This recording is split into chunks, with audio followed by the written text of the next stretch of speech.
Assalamualaikum warahmatullahi wabarakatuh. Nama saya Bima Gandhi Muhammad dari Sumeneb, Fakultas Hukum di Universitas Trunojoyo Madura. Kali ini saya akan membuat aktualisasi tentang kerapan sapi di Madura. Kerapan sapi merupakan istilah untuk menyebut perlombaan pacuan sapi yang berasal dari Pulau Madura, Jawa Timur. Pada perlombaan ini, sepasang sapi yang menarik semacam kereta dari kayu, tempat joki berdiri dan mengendalikan pasangan sapi tersebut. Kalau di daerah saya bernama kaleles. Dipacu dalam lomba adu cepat melawan pasangan-pasangan sapi lain. Trek pacuan tersebut biasanya sekitar 100 meter dan lomba pacuan dapat berlangsung sekitar 10 detik sampai 1 menit.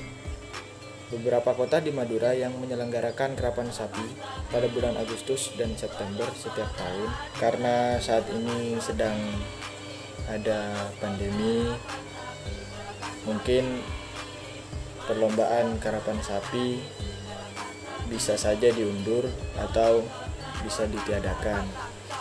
Karena pada tahun kemarin perlombaan karapan sapi juga tidak ada, hanya tren-tren biasa, maksudnya hanya latihan bukan perlombaan, tetapi hanya sebagian saja yang mengikuti latihan. Dengan pertandingan final pada akhir September atau Oktober di eks kota Keresidenan Pamekasan untuk merebutkan piala bergilir presiden. Awal mula kerapan sapi dilatar belakangi oleh tanah Madura yang kurang subur untuk lahan pertanian. Sebagai gantinya, orang-orang Madura mengalihkan mata pencariannya sebagai nelayan untuk daerah pesisir dan berternak sapi yang sekaligus digunakan untuk bertani, khususnya dalam membajak sawah atau ladang.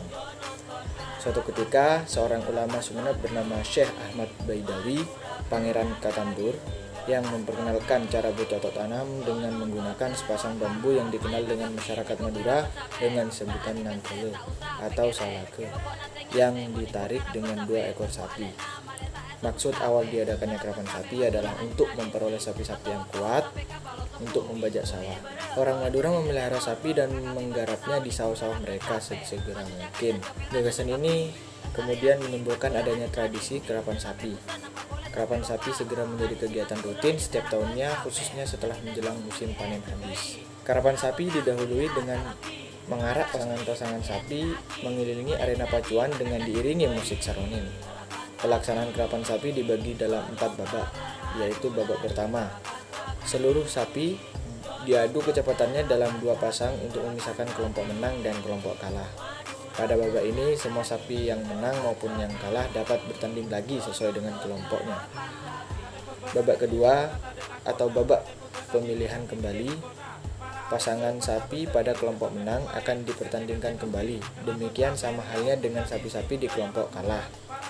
Dan pada babak ini semua 3 pasang sapi pemenang dan 3 sapi dari kelompok kalah pada babak keempat atau babak final diadakan untuk menentukan juara. Selain sapi kerapan di Madura juga punya budaya sapi sono, yaitu sapi betina yang didandani dan dibentuk secantik mungkin, sehingga sapi-sapi betina yang kelihatannya cantik dan menarik juga mempunyai harga jual yang sangat mahal. Sapi sono ini juga ada dengan latar belakang yang hampir sama dengan karapan sapi, yaitu takut keberadaan sapi betina punah. Jadi untuk mengembangkan dan memberdaya sapi betina, maka diadakan kontes lomba sapi betina, yaitu sapi sono.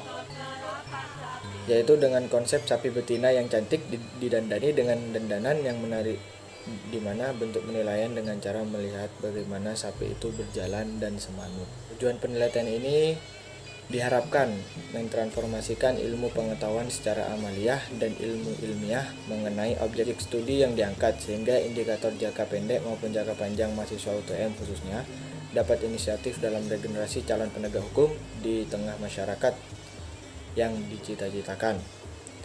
Analisa potensi yang dapat dikembangkan. Kerapan sapi yang merupakan hasil kebudayaan Madura merupakan potensi yang sangat besar untuk dijadikan modal pengembangan pariwisata, terutama dalam hal atraksi wisata budaya. Keberadaan Suramadu akan mendorong pembangunan pariwisata karena Suramadu menjadi akses sekaligus mempermudah untuk menuju Madura. perlu adanya regulasi untuk mengatur dan membuat sistem pelaksanaan kerapan sapi dan untuk meminimalisir kekerasan yang terjadi pada sapi kerap tersebut. Konsolidasi yang intens untuk mengetahui kebutuhan dan setiap pemilik sapi kerap. Pariwisata Madura ini setidaknya akan menjadi bahan refleksi bersama untuk akhirnya menemukan formulasi dan sistem yang tepat untuk mengenalkan pariwisata di Madura. Dengan adanya Suramadu menjadi pintu gerbang utama ke Madura, sehingga pembangunan terutama di bidang pariwisata akan berkembang pesat. Namun perlu diketahui bahwa pariwisata bukan hanya soal turisme yang bisa menambah pendapatan daerah, tetapi juga persoalan sosial, budaya, dan agama masyarakatnya. Untuk itu, perencanaan, pelaksanaan, dan pelestarian evaluasi harus mempertimbangkan kepentingan persoalan sosial, budaya, dan agama masyarakat. Madura sebagai masyarakat yang masih memegang erat nilai agama, tentu wajib menjadikan nilai-nilai Islam menjadi nafas dan pariwisatanya. Tetapi bukan hanya Islam pada lataran simbol saja, tetapi juga pariwisata menjadi ruh pembangunan pariwisata dengan tanpa mengabaikan kebutuhan pasar yang menguntungkan. Pariwisata Islami modern dan berkarakter Madura itu adalah kebijakan pariwisata di Madura. Pembangunan pariwisata di Madura harus mengedepankan nilai-nilai Islam dan budaya Madura. Itu semua harus menjadi komitmen semua elemen, terutama pemerintah dan pihak yang memiliki kepentingan terhadap perkembangannya pariwisata.